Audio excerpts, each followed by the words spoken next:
بسم الله الرحمن الرحیم. السلام علیکم ورحمۃ اللہ وبرکاتہ. عزتمند کتونکو بعضی ملګرو د میراث متعلق څه سوالات راسین کړي دي.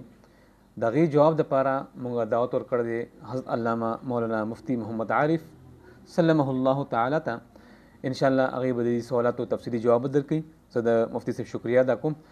مفتی صاحب د لومړني تپوس دی عبدالله بی د نوخار نه کوي. دی وایي چې په وارثینو کې صرف ښځه ده او مور ده، دوه خویندې دي. د دې منځ کې به دا مال متروکه به څنګه تقسیمیږي؟ د دې لږ وضاحت پکار دی.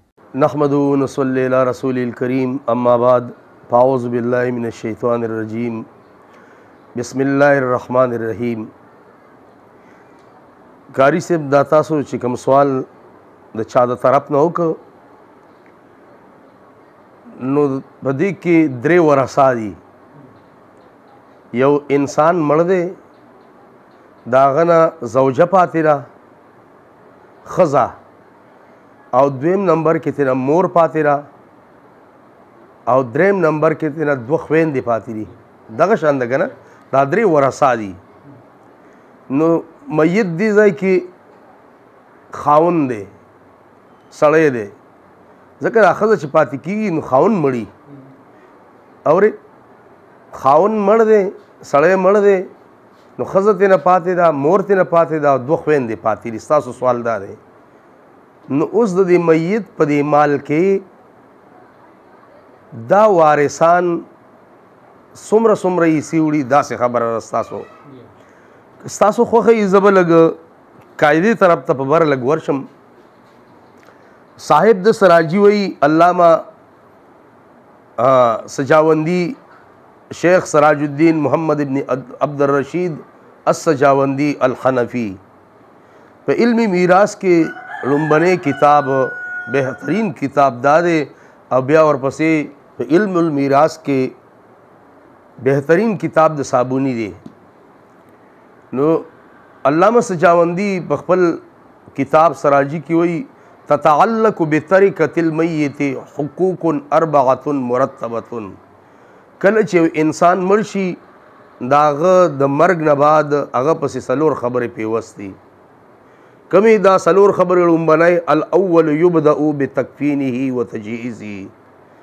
اول به د دې سړي د مال نه د ده کفن دفن وشي. کفن او دفن، کفن د سړي درې کپړې دی، د فقه کتابونو زمونږ لیکلی دی، او د زنانه 5 کپړې دی.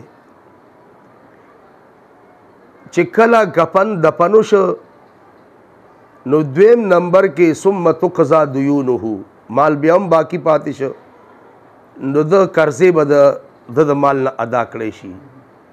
که مال ختم شو خو بس ټیک ده، خو لیکن مال ډېر نو بیا هم باقي پاتې شو، قرضې هم ادا شوې. نو دریم نمبر کې ثم تنفذ وصایاه، بیا به د وصیت نافذ شي. چې د وصیت کړو په ژوند باندې چې زما نه بعد زما مال مساجدو له ورکوي، جوماتونو له، مدارسو له ورکوي، غربا او مساکین یتیمانانو له ورکوي، یا بل ځای فلاحي اداره کار خیر کې ولګوي. دا هم وشو. نو څلورم نمبر کې مال بیا هم باقي پاتې شو، کفن دفن وشو، قرضې ادا کړی شوې، نو وصیت نافذ شو. وصیت به په 1/3 د مال کې نافذ کیږي شرعاً. که یو سړي وصیت کړو چې زما نه بعد زما ټول مال هغه خیراتي شي، دا وصیت د باطل دی. او که کړی هم داسې دی، خدا به په ثلث د مال کې په 3 حصه د مال کې نافذ کیږي.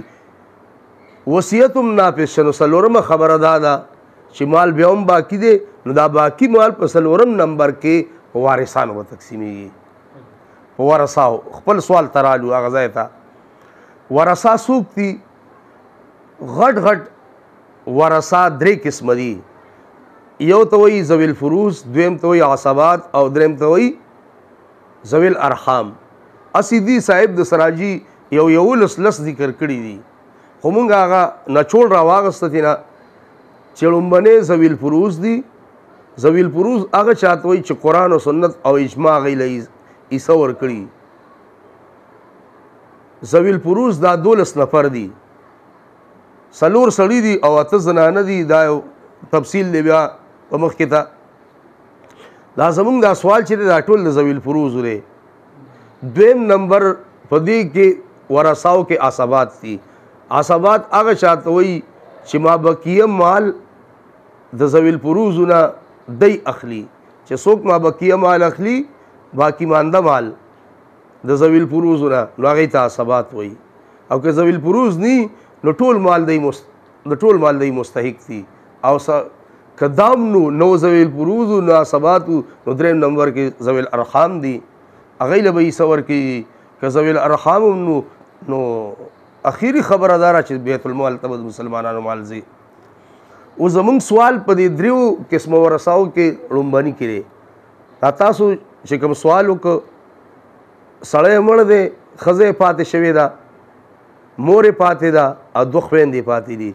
نو د دې سړي په دې مال کې دا ښځې چې دا 1/4 به اخلي، ربع د مال. ٹھیک شو؟ 4 حصہ د مال. او دا ښځې چې دا مورې چې دا به 1/6 اخلي، سدس د مال، 6 حصہ د مال. او دا دریم نمبر کې 2 خویندې چې دي دا به 2/3 اخلي، ثلث د مال، ثلثان د مال، 2/3 حصے په مال کې. نو چونکې دا خبره چې را جمع کې دی دا حصص، نو دا د خپلې مسلې نه زیاتې ځي، مسله د عول ته ځي.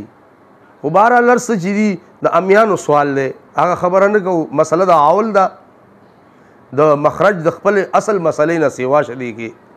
نو